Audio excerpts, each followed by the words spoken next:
Hello छात्रों, स्वागत है आपका अपने YouTube channel today's study classes में। छात्रों, आज हम एट ग्रेड अभ्यास पुस्तिका कक्षा 7 विषय गणित का अध्याय नंबर 10 करेंगे, जो कि बीजीय व्यंजक के बारे में है। छात्रों, इस अध्याय में हम चर और अचर के बारे में पढ़ेंगे। ठीक है, याद दिया है व्यंजक के पद। यहाँ एक उदाहरण दिया गया है, ये व्यंजक है, इसमें दो पद है, एक ये और एक जी। ठीक है, और ये दिया है गुणांक 7y² में वाई स्क्वायर का गुणांक क्या है, 7 है। ठीक है, समान पद क्या होते हैं, असमान पद क्या होते हैं। ठीक है, एक पदी, द्विपदी और त्रिपदी, इन सब के बारे में हम इस अध्याय में पढ़ेंगे। ठीक है, तो चलिए छात्रों, इस अध्याय के प्रश्नोत्तर करते हैं। प्रश्नों को पढ़कर दिए गए विकल्पों में से सही उत्तर चुनकर लिखिए एवं सामने दिए गए घेरे को भरिए। पहला प्रश्न है, 5x² y में अचर है। तो छात्रों, इसमें अचर क्या होगा, 5 होगा। ठीक है, इसका सही उत्तर क्या है, 5। यहाँ हम लिखेंगे C 5। यहाँ हम C को भर लेंगे इस प्रकार से।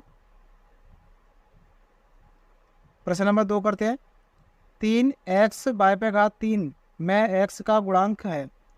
छात्रों, इसमें x के गुणा में क्या लिखा है, 3 और y/3। ठीक है, तो इसका सही उत्तर क्या होगा, ऑप्शन नंबर डी 3y/3। यहाँ हम लिखेंगे D 3y/3। यहाँ हम D को भर लेंगे। प्रश्न नंबर 3, बीजीय व्यंजक 8xy का समान पद है। इसका समान पद क्या होगा, option number C -2xy। Option number C -2xy। ठीक है, यहाँ हम सी को भर लेंगे इस प्रकार से। प्रश्न नंबर 4 है, व्यंजक 5x - 6y + 2xy - 9 में कितने पद हैं। पहला है 3, दूसरा है 4, तीसरा है 2 और चौथा है 5। तो छात्रों, इसमें 4 पद हैं, 1, 2, 3 और ये 4। ठीक है, इसका सही उत्तर होगा ऑप्शन नंबर बी 4। या हम बी को भर लेंगे। प्रश्न नंबर 5 करते हैं, यदि x बराबर 2 हो तब 3x - 4 का मान होगा 1, 2, 3, 4। छात्रों, इसका सही उत्तर होगा ऑप्शन नंबर बी। यहाँ हम बी लिखेंगे, ऑप्शन नंबर बी यानी 2। यहाँ बी को भर लेंगे। ठीक है, यहाँ हम x की जगह 2 रखेंगे और 3 का गुणा हो जाएगा, कितने हो जाएंगे, 6। 6 में से 4 घटा देंगे, कितना आएगा, 2। ठीक है, प्रश्न नंबर 6 करते हैं, और x - 5y में x तथा y के संख्यात्मक गुणांक लिखिए। तो यहाँ पर हमने 4x - 5y लिख लिया। इसमें x और y की संख्यात्मक गुणांक लिखना है। यहाँ लिखा है x का संख्यात्मक गुणांक, x के गुणा में क्या लिखा है, 4, तो यहाँ आएगा 4। ठीक है, y का संख्यात्मक गुणांक, y के गुणा में क्या लिखा है, 5, तो यहाँ लिखेंगे हम 5। ठीक है, यही इसका उत्तर होगा छात्रों। प्रश्न नंबर 7 करते हैं, ऐसे 3 व्यंजक लिखिए जिनमें से प्रत्येक में 3 पद हो। तो यहाँ हमने 3 उदाहरण लिखे हैं। पहला है x + y - xy, दूसरा है ab - a - b। ठीक है, और तीसरा है 5x - 6y + 2xy। तो छात्रों, इस प्रकार से आप प्रश्न नंबर 7 का उत्तर लिख सकते हो। यहाँ पर आप और भी उदाहरण लिख सकते हो जिसमें 3 पद हो। इन सभी व्यंजक में 3 पद हैं, 1, 2, 3, 1, 2, 3, 1, 2, 3। ठीक है, अगला प्रश्न करते हैं। प्रश्न नंबर 8 है, जब a = 0, b = 1 तो a² - ab - b² + 2 का मान ज्ञात कीजिए। तो इसका हल है, दिए गए व्यंजक में a = 0 और b = 1 रखने पर, ये हमें व्यंजक दिया गया है, यहाँ पर a की जगह 0 और b की जगह 1 रखेंगे हम। ये व्यंजक लिख लिया। ठीक है, a की जगह 0 लिख दिया और घात 2 लगा दी, माइनस a की जगह 0 और b की जगह 1। ठीक है, अब ये माइनस b की जगह क्या लिखेंगे, 1, घात 2 लगी है तो घात 2 लगा देंगे, +2। 0 पे घात 2 का मतलब होगा 0। ठीक है, और 0 का किसी भी संख्या में गुणा करते हैं तो क्या आएगा, 0 आएगा। 1 पे घात 2 का मतलब होता है 1। ठीक है, और ये प्लस के 2। अब ये प्लस के 2 है और ये माइनस का 1 है, इसमें से ये घट जाएगा, क्या बचेगा, 1। तो यही इसका उत्तर होगा छात्रों। प्रश्न नंबर 9 करते हैं। वे पद पहचानिए जिसमें x है और फिर इनमें x का गुणांक लिखिए। यहाँ पर पहला सवाल दिए गए 5 + z + zx, दूसरा है 12xy² + 25। तो पहले सवाल में x कहाँ है, ये रहा zx, ठीक है। मैं x वाला पद zx है, इसमें x का गुणांक, x के गुणांक में क्या लिखा है, z, ठीक है, यहाँ z लिख दिया। दूसरा सवाल है 12xy² + 25, इसमें x वाला पद कौन सा है, ये हैगा, ठीक है। इसमें x वाला पद 12xy² है, इसमें x का गुणांक, x की गुणा में क्या लिखा है, 12 और y², तो यहाँ लिख दिया हमने 12y², ठीक है। यही इसका उत्तर होगा छात्रों। प्रश्न नंबर 10 करते हैं। नीचे दिए गए व्यंजकों में पदों और उनके गुणनखंडों को छांटिए। पहला है 4x² - 3xy, दूसरा है 4p² - 3pq² + 5। तो यहाँ हमने लिखा है व्यंजक और उनके पद और ये उनके गुणनखंड। पहले सवाल था 4x² - 3xy, इसका पद, इसमें कितने पद है, 1 और ये 2, ये 2 पद लिख दिए हमने, ठीक है। अब इसके हमें गुणनखंड लिखना है, तो ये 4 और ये x को हम 2 बार लिख सकते हैं, 4, x, इसके लिख सकते हैं -3 और ये xy, -3xy। दूसरा है 4p² - 3pq² + 5, तो इसमें कितने पद है, 1, 2, 3, ये 3 पद लिख दिए हमने यहाँ पर, ठीक है, 1, 2, 3। इसके गुणनखंड लिख दिए यहाँ पर 4 p और q, p पे घात 2 है तो p को 2 बार लिख लिया। ऐसे इसी प्रकार से -3 p q, ठीक है, और ये 5 का 5, आप इस प्रकार से लिख सकते हो, ठीक है। प्रश्न नंबर 11 है व्यंजक 100 - x² का मान x = 2 के लिए ज्ञात कीजिए। तो छात्रों इसमें हमें x के बराबर में 2 रखना है, ठीक है। क्या या 100 लिख लिया, -x² में x = 2 रखने पर 100 की जगह 100, x की जगह 2 रख दिया, घात 2, ये 100 की 100, 2 पे घात 2 का मतलब होता है 2 × 2, ठीक है। 100 की जगह 100, 2 का 2 में गुणा करेंगे कितना आएगा, 4। अब 100 में से 4 घटा देंगे, कितना आएगा, 96। तो यही इसका उत्तर होगा छात्रों। अगला प्रश्न करते हैं। प्रश्न नंबर 12, यदि a = 2 एवं b = -2 है तो a² + ab + b² का मान ज्ञात कीजिए। इसका हल है दिए गए व्यंजक में a = 2 तथा b = -2 मान रखने पर, ये हमने व्यंजक लिख लिया, ठीक है। a की जगह 2 लिख दिए और घात 2 लगा दी, a की जगह 2 और ये b की जगह -2, b की जगह -2 लिख दिया। 2 पे घात 2 का मतलब होता है 4। अब ये 2 का गुणा इस 2 से करेंगे, कितना आ जाएगा, 2 दूनी 4, और ये माइनस के कारण ये माइनस हो गया, ठीक है। -2 पे घात 2 का मतलब होगा 4। अब ये माइनस के 4 हैं और ये प्लस के 4 है, ये आपस में कट जाएंगे, ठीक है, बचेगा क्या, 4। तो छात्रों इसका सही उत्तर होगा 4, यही इसका उत्तर है। अगला प्रश्न करते हैं। प्रश्न नंबर 13, निम्नलिखित में समान पदों को छांटिए। तो यहाँ पर हमें कुछ पद दिए गए हैं, इसमें से हमें समान पदों को छांटना है। समान पद पहला है -xy², 2xy², ठीक है, ये दोनों आपस में समान है, इसमें से ये छांटना है। दूसरा है -4 x², 20x², ये दोनों आपस में समान है, ठीक है।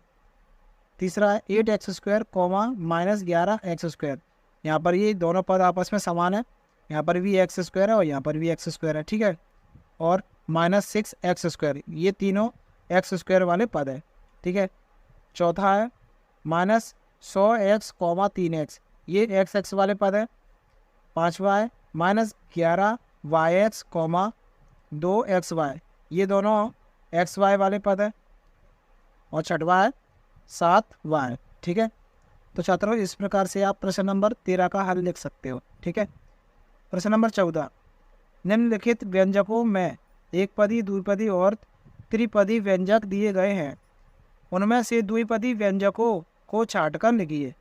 यहाँ दिया है 1 + x = x², a² + b², y² और 8x², 100, 5 minus 3t comma Z square minus 3z plus 8।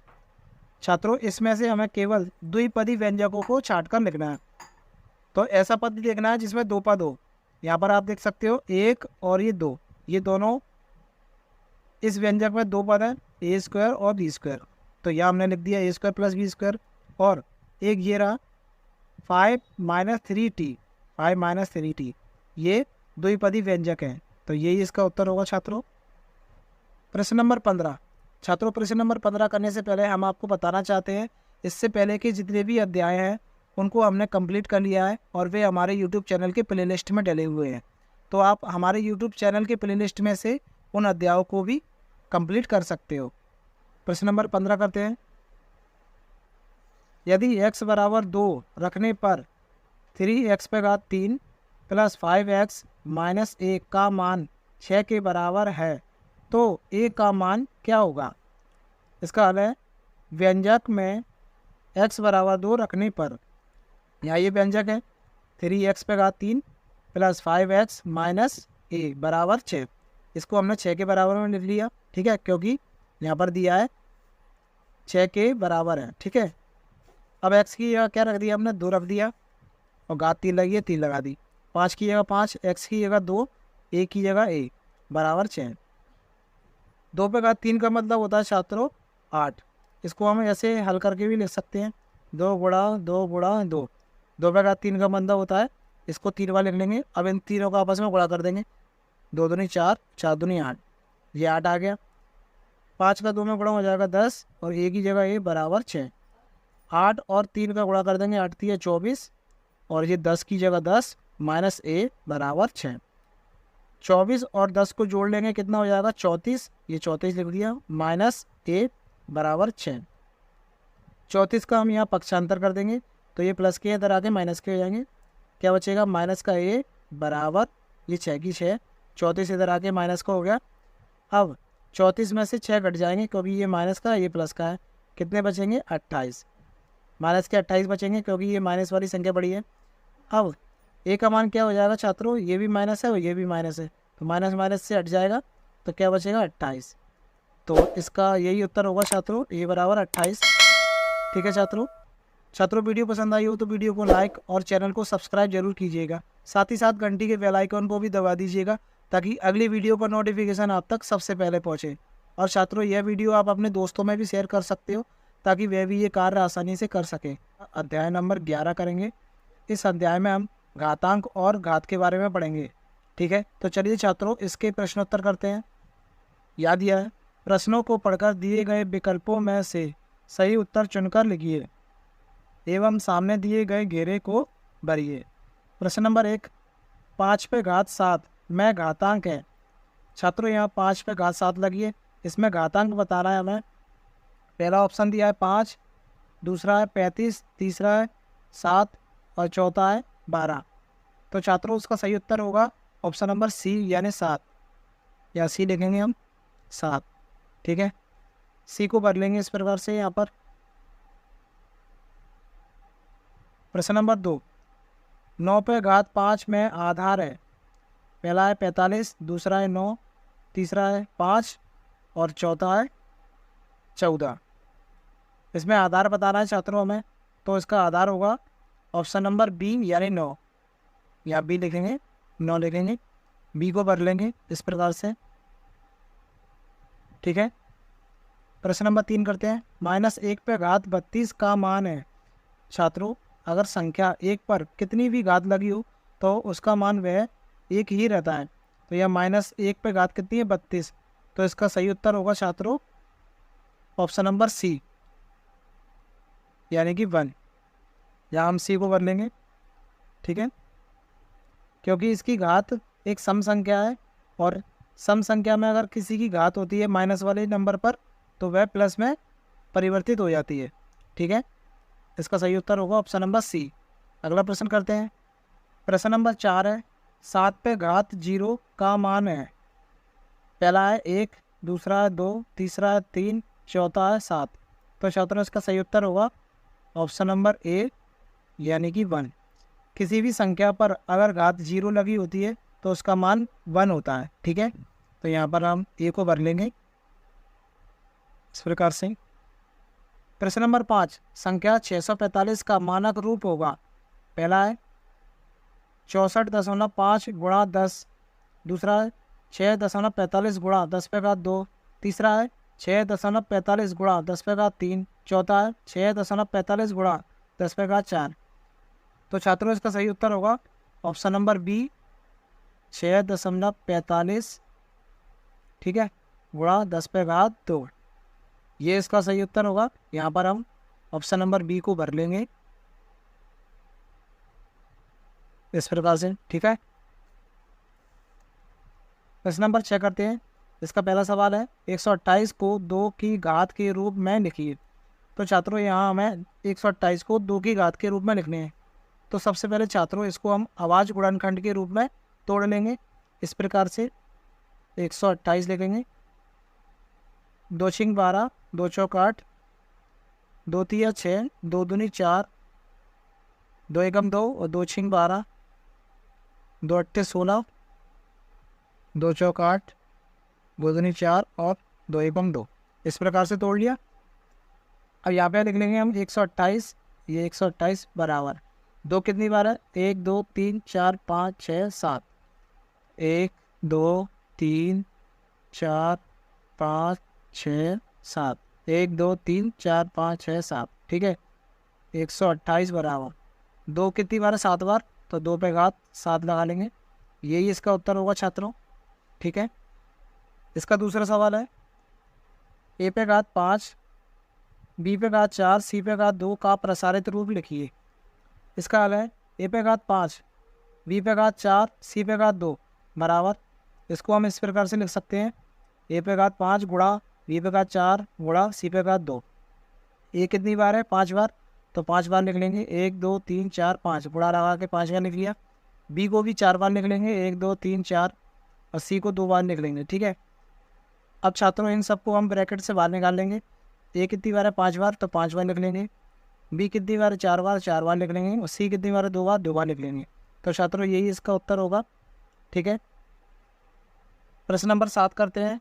इसका पहला है 8 पे घात 5 भागित 8 पे घात 5 का मान ज्ञात कीजिए। इसका हल है 8 पे घात 5 और ये भाग का चिन्ह 8 पे घात 5 बराबर, इसको हम लिख सकते हैं 8 पे घात 5 बटे 8 पे घात 5, ठीक है।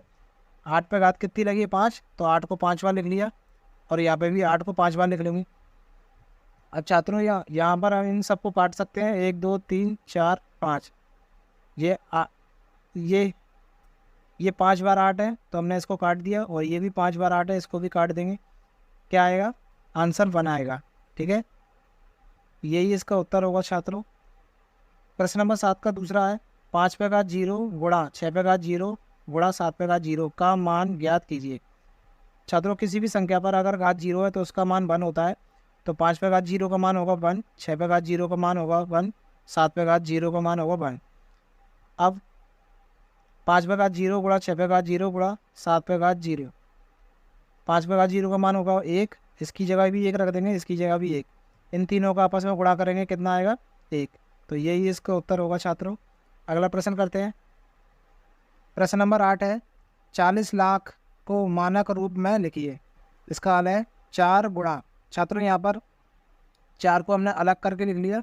अब ये 0 कितनी बार है, 1 2 3 4 5 6, तो 6 बार 0 लिख लेंगे, 1 2 3 4 5 6, ठीक है। और 1 4 का हम इससे गुणा कर देंगे तो कितना आएगा हमारा, 40 लाख, ठीक है।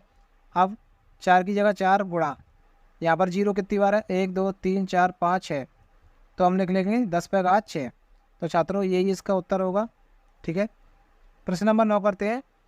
3 पे घात 3 ब्रैकेट, इस पर भी घात 3 है, को सरल कीजिए और उत्तर को घातांकीय रूप में लिखिए। 3 पे घात 3 लगी है और इसकी पूरी घात भी 3 है, तो इसको हम इस प्रकार से लिख सकते हैं। 3 पे घात 3 लगी है, तो 3 पे घात 3 को 3 बार लिख लिया, ठीक है। अब छात्रों यहाँ पर आधार समान है, ठीक है, और घाते भी समान है। छात्रों जब आधार समान होता है और संख्याओं में गुणा होता है तो गुणा में घाते जुड़ जाती हैं, ठीक है। यहाँ 3 3 3 ये आपस में जुड़ जाएंगी और आधार रहेगा 3, तो 3 पे घात 3 + 3 + 3, ठीक है। 3 की जगह 3, इन सबको जोड़ देंगे, कितना हो गया 9। तो छात्रों यही इसका उत्तर होगा। ठीक है। प्रश्न नंबर 10, संख्या 3908.78 को मानक रूप में व्यक्त कीजिए। इसका हल है 3908.78। यहाँ पर ये दशमलव के स्थान को हम इस साइड लिख लेंगे। ठीक है, 3.908 और 8 गुणा, ये दशमलव के स्थान को हमने कितने स्थान खिसकाया है, 1 2 3, तो यहाँ लिख लेंगे 1000 लिख लेंगे यहाँ पर। ठीक है, क्योंकि कितने 3 स्थान खिसकाया है, तो यहाँ पर 3 जीरो लिख लिया, 1 2 3 और 1 लगा दिया। अब इसको इसी प्रकार लिख लिया और इसको हम लिख सकते हैं 10⁻3। तो छात्रों यही इसका उत्तर होगा। ठीक है। प्रश्न नंबर 11 करते हैं। सरल कीजिए और उत्तर को घातांकीय रूप में लिखिए। 2⁻3, इसकी पूरी घात भी 3 है, गुणा 3⁻9 गुणा 5⁻9। तो इसका हल लिखा है छात्रों हमने 2⁻3 और ब्रैकेट पूरे की घात 3 गुणा 3⁻9 गुणा 5⁻9। इसको हम 3 बार लिख सकते हैं, 2⁻3 2⁻3 2⁻3, 3⁻9 और 5⁻9। अब गुणा छात्रों, अब जब आधार समान होता है तो गुणा में घातें जुड़ जाती हैं। ये 2 लिख लिया और गुणा में घातें जोड़ दी, 3 6 और ये 9, 3 3 और 3 6, 6 और 3 9, 9 हो गया। इसको इसी प्रकार से लिख लिया, इसको इसी प्रकार से लिख लिया। अब छात्रों यहाँ पर ये इनकी घातें समान है, तो हम इन सब का आपस में गुणा कर देंगे, 2 गुणा 3 गुणा 5, और घातें समान है तो घातें यहाँ एक बार लिख लेंगे 9। अब इन सब का हम गुणा कर देंगे, 3 पंजे 15 और 15 दूनी 30, तो यहाँ हम लिख सकते हैं 30⁻9, 30⁻9, यही इसका उत्तर होगा छात्रों। प्रश्न नंबर 12 करते हैं। प्रसार कीजिए -5/6⁴। तो इसका हल है -5/6⁴। अब इसकी घातों को अलग अलग करके लिख लिया, -5/4/6⁴। 5/4 लगी है तो 5 को 4 बार लिख लेंगे, 1 2 3 4। 6/4 लगी है तो 6 को भी 4 बार लिख लेंगे, 1 2 3 4। ठीक है छात्रों, इसको इस प्रकार से लिख लेंगे, तो यही इसका उत्तर होगा छात्रों। इसका हम आगे और भी हल कर सकते हैं। इन सब का गुणा कर देंगे और इन सब का गुणा कर देंगे, इन सब का गुणा करेंगे, जो आंसर आएगा ऊपर लिख देंगे, और इसका गुणा कर देंगे, जो आंसर आएगा उसको नीचे लिख लेंगे। ठीक है। अगला प्रश्न करते हैं। प्रश्न नंबर 13 है। 27 × 27 × 27 के लिए आधार 3 लेते हुए इसे घातांकीय रूप में लिखिए। छात्रों यहाँ पर ये 27 3 बार दिया है, तो सबसे पहले हम इसको अभाज्य गुणनखंड के रूप में लिखेंगे इस प्रकार से। 27 को तोड़ लेंगे, 3 नाम 27, 3 3 9 और 3 एकम 3। 27 को कितनी बार टूटा, 3 गुणा 3 गुणा 3, तो इसकी जगह हम क्या लिखेंगे, 3 गुणा 3 गुणा 3। ठीक है, गुणा। अब इस ये भी 27 है तो इसको भी लिख सकते हैं, 3 गुणा 3 गुणा 3 गुणा, ये भी 27 है, इसको भी 3 बार लिख लेंगे, 3 गुणा 3 गुणा 3। ठीक है। अब 3 कितनी बार है, 1 2 3 4 5 6 7 8 9, 9 बार है 3, तो 3 पे घात क्या लगा देंगे, 9। यही इसका उत्तर होगा छात्रों। प्रश्न नंबर 14 करते हैं। 216 × 288 को केवल अभाज्य गुणनखंड की घातों के गुणनफल के रूप में लिखिए। तो सबसे पहले छात्रों 2 के पाड़े से 216 को काटेंगे, एक बार जाएगा और 0 लगाएंगे, 2 8 16, 2 पंजे 10, 2 चौक 8, 2 दूनी 4, 2 सत्ते 14, 3 नम 27, 3 तिरका 9, 3 एकम 3। 288 को भी तोड़ लेंगे, 2 एकम 2, 2 चौक 8, 2 चौक 8, 2 सत्ते 14, 2 दूनी 4, 2 तीय 6, 2 छिंग 12, 2 एकम 2, 2 अट्ठे 16, 2 नाम 18, 3 तिरका 9, 3 एकम 3। ठीक है, इस प्रकार से तोड़ लेंगे। अब 216 लिख लिया और गुणा 288। 216 के अभाज्य गुणनखंड क्या है, 1 2 3, 2 बार, 2 कितनी बार है, 3 बार, और 1 2 3, 3 कितनी बार है, 3 बार, 2 गुणा 2 गुणा 2 गुणा 3 गुणा 3 गुणा 3। अब यहाँ पर 288 को 1 2 3 4 5, 2 कितनी बार है, 5 बार, तो 2 को 5 बार लिख लिया। 3 कितनी बार है, 2 बार, तो 3 को कितनी बार लिख लिया, 2 बार। अब ये 2 कितनी बार है इसमें, 1 2 3 4 5 6 7 8, 2 कितनी बार हो गए, 8 बार, तो 2 पे घात 8 लगा दी। ठीक है। अब 3 कितनी बार है, 1 2 3 4 5, तो 3 पे घात 5 लगा दी। ठीक है, तो यही इसका उत्तर होगा छात्रों। प्रश्न नंबर 15 करते हैं। सरल कीजिए 12 पे घात 5 गुणा 27 पे घात 2 गुणा 9 पे घात 5 बटे 9 पे घात 4 गुणा 2 पे घात 5 गुणा 9 पे घात 2। तो छात्रों हम 12 को लिख सकते हैं 2 × 2 × 3 और घात 5, ठीक है। 27 को लिख सकते हैं 3 × 3 × 3 घात 2। 9 को लिख सकते हैं 3 × 3 घात 5। इसी प्रकार से 9 को लिख लेंगे 3 × 3 और घात 4। 2 को इसी प्रकार से और 9 को लिख लेंगे 3 × 3 और घात 2। अब 2 कितनी बार है यहाँ पर, 2 बार, घात 2 लगा ली और ये ब्रैकेट में 3 और घात 5। 3 कितनी बार है, 3 बार, घात 3 लगाई और ऊपर से पहले से घात कितनी लगी थी, 2, ठीक है। 3 पे घात 2 और 5, 3 पे घात 2 और 5, इस प्रकार 3 पे घात 2 और 4, 3 पे घात 2 और 4 और ये इसी प्रकार से और ये इसी प्रकार से लिख लिया। 3 पे घात 2 और घात 2 लगी थी, 2 लिख लिया। अब छात्रों इनको हम ब्रैकेट से बाहर निकालेंगे तो 2 पे घात 2 है और ये 5, तो इन दोनों का आपस में गुणा हो जाएगा, कितनी हो जाएगी, 2 पे घात 10 और 3 पे घात ये 5, ठीक है। 3 दूनी 6, तो 3 पे घात 6 हो गई, 2 पंजे 10, तो 3 पे घात 10 हो गई, 2 चौक 8, 3 पे घात 8 हो जाएगी और ये 2 पे घात 5 इसी प्रकार से और 2 दूनी 4, तो 3 पे घात 4, ठीक है। अब छात्रों यहाँ पर 2 पे घात कितनी है, 10, तो 2 पे घात 10 लिख लिया। 3 पे घात 5 गुणा 3 पे घात 6 गुणा 3 पे घात 10, इनके आधार समान है तो गुणा में घातें जुड़ जाएंगी। 10 और 6 16, 16 और 5 21, तो 3 पे घात 21, ठीक है, बटे 2 पे घात 5 को लिख लिया इस प्रकार से और ये 3 पे घात 8 और 3 पे घात 4, आधार समान है, गुणा में घातें जुड़ जाती हैं तो 12 हो जाएंगी, 3 पे घात 12, ठीक है। अब छात्रों इसमें हम ये 2 पे घात 10 है और ये 2 पे घात 5 है, ये बटे में घात होती है तो घट जाती हैं, तो 2 पे घात 10 - 5 हो गया। इसी प्रकार से इसमें भी आधार समान है और भाग हो रहा है तो इसमें घातें घट जाएंगी, तो 3 पे घात 21 - 12, 10 में से 5 गए, 5 बचेंगे, 21 में से 12 गए, 9 बचेंगे। 2 पे घात 5 बचा और गुणा 3 पे घात 9 बचा। 2 पे घात 5 को अगर खोलेंगे हम तो 32 आएगा, 3 पे घात 9 को अगर खोलेंगे तो 19,683 आएगा। इन दोनों का आपस में गुणा कर देंगे, कितना आएगा, 6,29,856। तो छात्रों यही इसका उत्तर होगा। छात्रों वीडियो पसंद आई हो तो वीडियो को लाइक और चैनल को सब्सक्राइब जरूर कीजिएगा, साथ ही साथ घंटी के बेल आइकन को भी दबा दीजिएगा ताकि अगली वीडियो का नोटिफिकेशन आप तक सबसे पहले पहुंचे। अध्याय नंबर 12 करेंगे जिसका नाम है सममिति। तो चलिए छात्रों इसके प्रश्नोत्तर करते हैं। याद दिया है, प्रश्नों को पढ़कर दिए गए विकल्पों में से सही उत्तर चुनकर लिखिए एवं सामने दिए गए घेरे को भरिए। प्रश्न नंबर 1, निम्न आकृति में सममित रेखाओं की संख्या है। पहला है 2, दूसरा है 3, तीसरा है 5 और चौथा है 6। तो छात्रों इसका सही उत्तर होगा ऑप्शन नंबर बी यानी 3। यहाँ 3 है, इसका सही उत्तर होगा छात्रों ऑप्शन नंबर बी यानी कि 3, ठीक है। यहाँ पर हम बी को भर लेंगे इस प्रकार से। प्रश्न नंबर 2, एक विषमबाहु त्रिभुज में सममित रेखाएं होती हैं। पहला है 1, दूसरा है 2, तीसरा है 3 और चौथा है 0। तो छात्रों इसका सही उत्तर होगा ऑप्शन नंबर डी यानी 0, ऑप्शन नंबर डी यानी कि 0। यहाँ हम डी को भर लेंगे इस प्रकार से। प्रश्न नंबर 3, अक्षर ई में कौन सी सममिति है। पहला है रैखिक सममिति, दूसरा है घूर्णन सममिति, तीसरा है रैखिक सममिति व घूर्णन सममिति दोनों, चौथा है रैखिक सममिति व घूर्णन सममिति दोनों नहीं। तो छात्रों इसका सही उत्तर होगा ऑप्शन नंबर ए रैखिक सममिति। यहाँ हम लिखेंगे ऑप्शन नंबर ए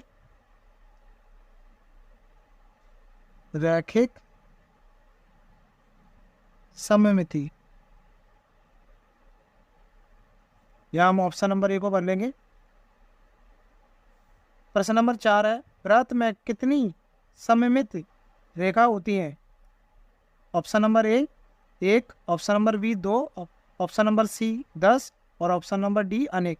तो छात्रों इसका सही उत्तर होगा ऑप्शन नंबर डी अनेक, डी अनेक। या हम डी को भर लेंगे इस प्रकार से। प्रश्न नंबर 5 है, एक समबाहु त्रिभुज में घूर्णन सममिति का क्रम है। पहला ऑप्शन है क्रम 1, दूसरा ऑप्शन है क्रम 2, तीसरा ऑप्शन है क्रम 3, चौथा ऑप्शन है क्रम 4। तो छात्रों इसका सही उत्तर होगा ऑप्शन नंबर सी यानी क्रम 3। या हम सी लिखेंगे क्रम 3, सी को भर लेंगे यहाँ पर इस प्रकार से। प्रश्न नंबर 6 करते हैं, अपने आसपास के परिवेश से सममिति दर्शाने वाली कुछ आकृतियों के उदाहरण दीजिए। तो छात्रों इस प्रश्न में हमें अपने आसपास ऐसी वस्तुओं के नाम लिखना है जो कि सममिति दर्शाती हो। यहाँ पर हमने लिखा है किताब, कंबल, रुमाल, पेड़ की पत्तियाँ, फूल, दरवाज़ा आदि सममिति के उदाहरण हैं। तो छात्रों इनमें से आप और भी आकृतियों के नाम लिख सकते हो जो एक दूसरे को सममिति दर्शाती है। सममिति मतलब होता है अगर एक आकृति की दो हिस्से कर दिए जाएं और उस दूसरे हिस्से को उस पहली वाली आकृति पर रखें तो वह उसे पूरी तरह ढक ले तो वह उसकी सममिति आकृति कहलाती है। ठीक है, प्रश्न नंबर 7 करते हैं। प्रश्न नंबर 7 है, समबाहुभुज सममित आकृतियाँ होती हैं तो बताइए प्रत्येक समबाहुभुज में कितनी सममित रेखाएं होती हैं। इसका उत्तर है प्रत्येक समबाहुभुज की उतनी ही सममित रेखाएं होती हैं जितनी उसकी भुजाएं होती हैं। ठीक है, अगला प्रश्न करते हैं। प्रश्न नंबर 8 है, आप निम्नलिखित आकृतियों की सममित रेखा के लिए अन्य क्या नाम दे सकते हैं। पहला दिया है एक समद्विबाहु त्रिभुज और दूसरा दिया है एक वृत्त। तो छात्रों एक समद्विबाहु त्रिभुज इस प्रकार से होता है। ठीक है, इसकी दो भुजाएं बराबर होती हैं समद्विबाहु त्रिभुज में। अगर इसको हम दो बराबर भागों में बांटेंगे तो ये रेखा उसकी मध्यिका कहलाएगी और ये वाला हिस्सा और ये हिस्सा दोनों बराबर हो जाएंगे। अगर इस हिस्से को इस आकृति के ऊपर रखेंगे तो वह इसका सममिति आकृति बन जाएगी। ठीक है, तो इस रेखा को हम क्या कहेंगे, मध्यिका कहेंगे। ठीक है, और दूसरा है वृत्त। और छात्रों वृत्त इस प्रकार से होता है। ठीक है, अगर ये वृत्त को हम दो बराबर भागों में बांटें तो इस वाली भुजा को क्या कहते हैं, व्यास। ठीक है, तो ये वृत्त का व्यास होता है। अगर इस वाले हिस्से को इस वाले हिस्से के ऊपर रखें तो ये दोनों एक दूसरे के सममित बन जाएंगे। ठीक है, तो इसका उत्तर होगा वृत्त का व्यास। ठीक है, और पहले वाले का होगा मध्यिका। ठीक है छात्रों, प्रश्न नंबर 9 करते हैं। अंग्रेजी वर्णमाला के किन अक्षरों में ऊर्ध्वाधर और क्षैतिज दोनों के अनुदिश परावर्तन सममिति दर्पण परावर्तन से संबंधित सममिति है, दर्शाइए। तो छात्रों आप यहाँ पर देख सकते हैं, यहाँ पर हमने capital H, capital I, capital O और कैपिटल X, अगर इन सबको हम दर्पण के आगे रखेंगे तो इसकी आकृति में कोई परिवर्तन नहीं होगा। ठीक है, तो आप इनको लिख सकते हो। अगला प्रश्न करते हैं। प्रश्न नंबर 10, यदि किसी आकृति की दो या अधिक सममित रेखाएं हो तो क्या यह आवश्यक है कि उसमें क्रम एक से अधिक की घूर्णन सममिति होगी।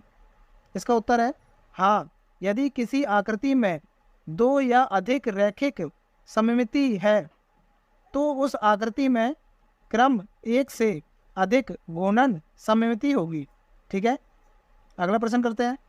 प्रश्न नंबर 11 है, किसी आकृति को उसके केंद्र के परितः 60 डिग्री के कोण पर घुमाने पर वह उसकी प्रारंभिक स्थिति जैसी ही दिखाई देती है। इस आकृति के लिए ऐसी स्थिति कौन से अन्य कोणों के लिए भी हो सकता है। तो छात्रों इसका हल है, ऐसे अन्य कोण होंगे 120 डिग्री का, 180 डिग्री का, 240 डिग्री का, 300 डिग्री का और 360 डिग्री का। तो छात्रों प्रश्न नंबर 11 का उत्तर आप यहाँ इस प्रकार से लिख सकते हो। ठीक है, अगला प्रश्न करते हैं। प्रश्न नंबर 12 है, निम्नलिखित आकृतियों में दर्पण रेखा अर्थात सममित रेखा बिंदुकित रेखा के रूप में दी गई है। बिंदुकित दर्पण रेखा में प्रत्येक आकृति का परावर्तन करके प्रत्येक आकृति को पूरा कीजिए। आप बिंदुकित रेखा के अनुदिश एक दर्पण रख सकते हैं और प्रतिबिंब यानी इमेज के लिए दर्पण में देख सकते हैं। साथ ही पूरी की गई आकृति का नाम भी लिखिए। तो छात्रों यहाँ पर हमें कुछ आकृति दी गई है। अगर हम इन आकृति को दर्पण के आगे रखें तो उसका प्रतिबिंब कैसा बनेगा ये हमें बताना है। ठीक है छात्रों, आप यहाँ देख सकते हो, यहाँ पर ये हमारा पहला चित्र है। इसको अगर हम दर्पण के आगे रखेंगे तो इस प्रकार की आकृति बनेगी। इसका नाम हो जाएगा वर्ग, इसको हम कहेंगे वर्ग। ठीक है, और इसको अगर दर्पण के आगे रखेंगे तो इसका पूरा इमेज बनेगा इस प्रकार से। इसको हम कह सकते हैं त्रिभुज, ठीक है। और इस आकृति को अगर दर्पण के आगे रखेंगे तो यह आकृति इस प्रकार से बन जाएगी और इसका नाम होगा चतुर्भुज।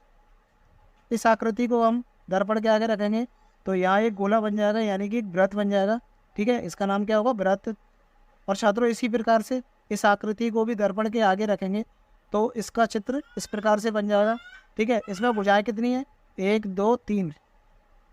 अगर इसको हम दर्पण के आगे रखेंगे तो इसमें भुजाएं कितनी हो जाएंगी? 1 2 3 4 5। तो इस आकृति का नाम क्या हो जाएगा? पंचभुज, ठीक है।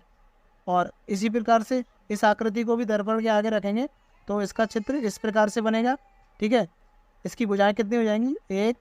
1 2 3 4 5 6 7 और ये 8। छात्रों इसमें 8 भुजाएं हो जाएंगी तो इसको हम कह सकते हैं अष्टभुज, अष्टभुज, ठीक है। प्रश्न नंबर 13 है, निम्न आकृतियों में से प्रत्येक में विविध सममित रेखाओं यदि हो तो की पहचान कीजिए। तो छात्रों यहाँ पर हमें कुछ आकृति दी गई हैं, इन आकृतियों की हमें सममित रेखाएं बताना है कि इस आकृति में कितनी सममित रेखाएं बनेंगी। पहला चित्र दिया गया है, इसमें हमें बताना है कितनी सममित रेखाएं होंगी, ठीक है। तो आप छात्रों यहाँ पर आप देख सकते हो यहाँ से यहाँ तक और यहाँ से यहाँ तक एक ये और ये, ठीक है।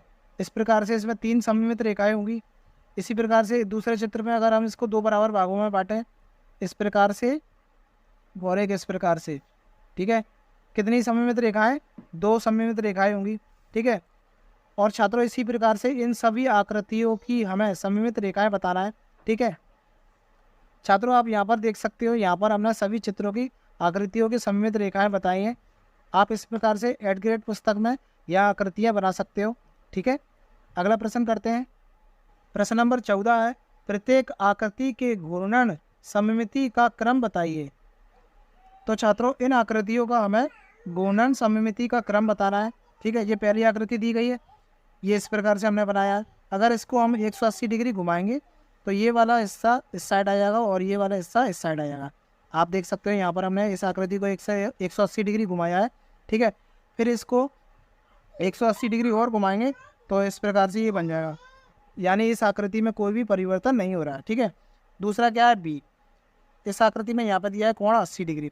इस आकृति को हम घुमाएंगे इस प्रकार से 180 डिग्री घुमाया, ठीक है। फिर इसको 180 डिग्री और घुमाया, तब भी इस आकृति में कोई भी परिवर्तन नहीं हो रहा। इन आकृतियों को 180 डिग्री घुमाने पर ये पुनः वैसी ही दिखाई देती हैं जिस प्रकार से थी, ठीक है।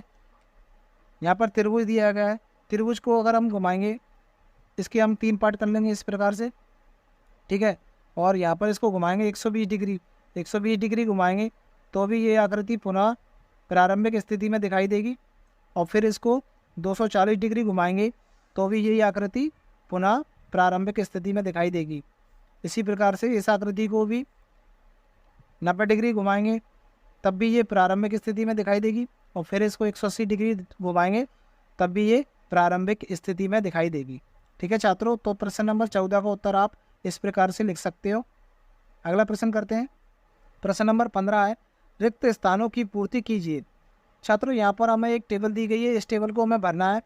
यहाँ पर दिया है आकार, वर्ग, आयत, समचतुर्भुज, समबाहु त्रिभुज, सम षटभुज, वृत्त और अर्धवृत्त। घूर्णन का केंद्र बताना है, ठीक है। घूर्णन सममिति का क्रम बताना है और घूर्णन का कोण बताना है। तो छात्रों आप यहाँ देख सकते हो, यहाँ पर हमने ये टेबल भर लिए, ठीक है। आप भी इस प्रकार से ये टेबल भर लीजिए, ठीक है। छात्रों वीडियो पसंद आई हो तो वीडियो को लाइक और चैनल को सब्सक्राइब जरूर कीजिएगा। साथ ही साथ घंटी के बेल आइकन को भी दबा दीजिएगा जिससे अगली वीडियो का नोटिफिकेशन आप तक सबसे पहले पहुंचे। और छात्रों यह वीडियो आप अपने दोस्तों में भी शेयर कर सकते हो ताकि वह भी ये कार्य आसानी से कर सके। धन्यवाद छात्रों।